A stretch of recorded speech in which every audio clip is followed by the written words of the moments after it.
तो प्यारे बच्चों देखिए क्वेश्चन नंबर 3 क्या कह रहा है, यदि tan थीटा बराबर 8/15 है तो कोसेक थीटा का मान होगा। हमसे कह रहा है कि जो tan थीटा होता है उसका मान दिया हमारे पास 8/15, तो कह रहे हैं कि कोसेक थीटा जो है उसका मान क्या होगा। तो मतलब tan थीटा बराबर हमारे पास होता क्या है, tan थीटा बराबर हमारे पास होता है P/B। और कोस किसका रहा है, कोसेक थीटा, तो कोसेक थीटा का क्या होता है हमारे पास, कोसेक थीटा बराबर होता है H/B। ठीक है, ये होता है हमारे पास इसके वैल्यू रखने का मतलब साइड का तरीका।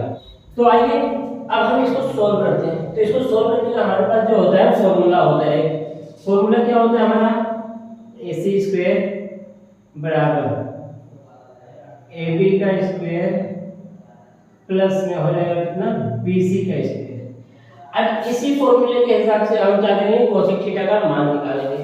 तो आइए हम यहाँ पे निकालते हैं, AC² बराबर AB स्क्वायर बोला है, तो मतलब ये जो हमारे पास AB है इसका मान जो दिया है, वैल्यू जो दी है, उसको हम क्या कर देंगे, स्क्वायर कर देंगे। तो AB हमारे पास हो गया 8 का स्क्वायर प्लस, अब BC का स्क्वायर बोला है तो BC हमारे पास कितना है, 15 सेंटीमीटर, तो यहाँ हम कर देंगे 15 का स्क्वायर।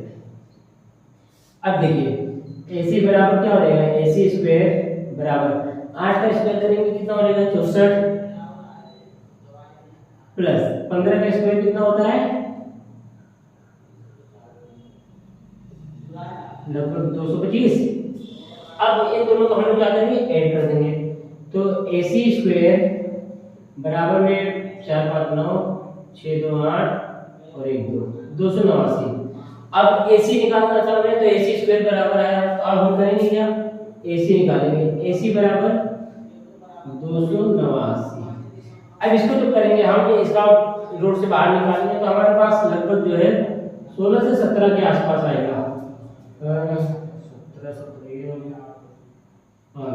17 गुणे 17 ये आएगा। तो AC बराबर हमारे पास कितना आ गया, 17। और बताया गया है आपसे कि कोसेक थीटा बराबर होता है क्या है, H/B। तो H की वैल्यू हमारे पास आ गई 17। तो अब B नीचे हमारे पास पहले से ही है, B कितना हमारे पास 8 है। तो जब सोल्व किए तो हमारे पास आ गया 17 गुणे 17 बराबर AC बराबर कितना है, 17 आ गया। तो अब हमारे पास बताया गया है आपको कोसेक थीटा बराबर होता है H/P। तो ये जो हमारा AC आया वो कौन सा था, H था।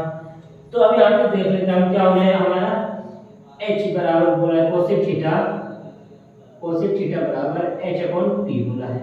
तो H हमारे पास है 17 और P कितना है, परपेंडिकुलर लंब कितना हमारे पास 8। तो 17/8 हमारे पास कौन सा ऑप्शन है, ऑप्शन नंबर B हमारा सही है। सवाल नंबर 4, दो समरूप त्रिभुजों का परिमाप क्रमशः 10 सेमी तथा 15 सेमी है, तो इनके क्षेत्रफल का अनुपात ज्ञात कीजिए।